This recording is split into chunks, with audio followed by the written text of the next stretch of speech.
تو اس لیے کہا وَإِذَا سَأَلَكَ عِبَادِي، آپ سے پوچھے میرے بندے میرے متعلق تو ان کو کہہ دو میں قریب ہوں، اجیب دعوت الداعی اذا دعان، میں پکارنے والے کی پکار کا جواب دیتا ہوں جب وہ مجھے پکارتا ہے۔ نبی مکرم صلی اللہ علیہ وسلم نے فرمایا ایک شخص یہ کہتا ہے کہ میری تو دعا ہی نہیں قبول ہوتی، اس کا یہ ذہن بن جاتا ہے میری نہیں ہوتی۔ آپ نے بھی سنا ہوگا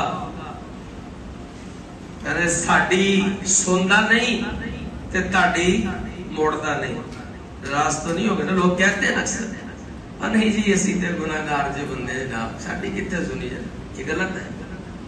نبی مکرم صلی اللہ علیہ وسلم نے فرمایا کہ اگر کوئی شخص یہ کہہ دے نا کہ میری تو دعا ہی نہیں قبول ہوتی تو پھر واقعی نہیں ہوتی، پھر واقعی نہیں ہوتی۔ ہاں اگر اس کا رب پہ اعتماد ہو، توکل، بھروسہ، یقین ہو تو اس کی دعا لازماً قبول ہوتی ہے۔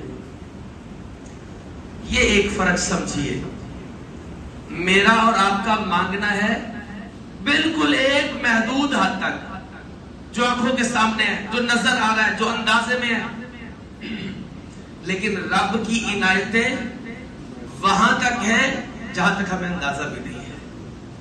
یہ ضرور ہوتا ہے کہ جب ہم مانگتے ہیں تو رب وہ عطا کر دے جو ہم نے مانگا ہے، اس کی مرضی ہے۔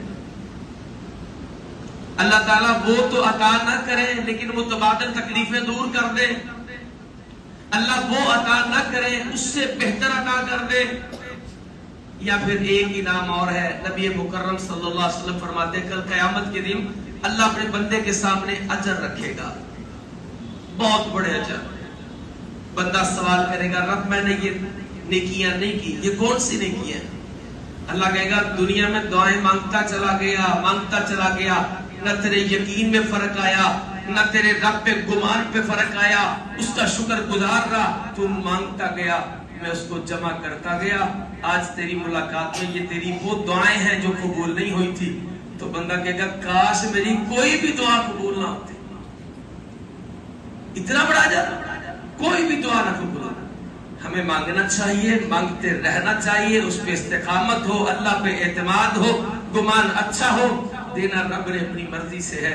میرے ایک دوست ہیں بزرگ، انہوں نے ایک دن بڑے اچھے انداز سے سمجھایا، کسی پریشانی میں مبتلا تھے، دعائیں بھی جاری تھی، مشورہ ہوا تو مجھے کہنے لگے قاری صاحب ایک عرض کر دیتا ہوں، آپ کا 10 سال کا بچہ آپ سے موٹر سائیکل کا مطالبہ کرتا ہے اور آپ کی جیب میں پیسے بھی موجود ہیں، لے دیں گے؟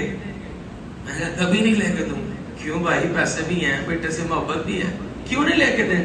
کیونکہ اس عمر میں اس کے لیے موٹر سائیکل اچھی نہیں ہے، وہ کوئی ٹانگ توڑ بیٹھے گا، بازو خراب کر لے گا، پہچ ہو جائے گا، کسی کو نقصان کر دے گا۔ تو کہا ایک انسان کی سوچ بڑی محدود ہے، اس میں ہونے کے باوجود نہیں دیتا۔ رب العالمین طبیب بھی ہے، حکیم بھی ہے، علیم بھی ہے، علیم بذات الصدور بھی ہے، پہلے بھی جانتا ہے، بعد میں بھی جاننے والا ہے، بندے سے محبت بھی کرتا ہے، بندے کا فائدہ بھی کرتا ہے، اللہ بندے کو نقصان نہیں دیتا۔ کیسے ہو سکتا ہے کہ جو آپ کے لیے بہتر نہ ہو آپ مانگتے رہیں، رب وہ آپ کو عطا کرے؟ یہ ہے اس کا مطلب۔ تو میرے محترم بھائیوں، دعا کے اوپر الحمدللہ آپ کے ذہنوں میں، آپ کے ارادوں میں، آپ کے عمل میں بہت ساری چیزیں ہیں الحمدللہ۔ دعا کے جس پہلو پر میں آج آپ کو مزید روشنی ڈالنا چاہتا ہوں اللہ کی توفیق سے، اس کی ایک خاص کیفیت ہے، اس کی ایک خاص کیفیت ہے۔ اللہ کرے کہ وہ میرے دل میں بھی اور آپ کے دل میں بھی اتر جائے۔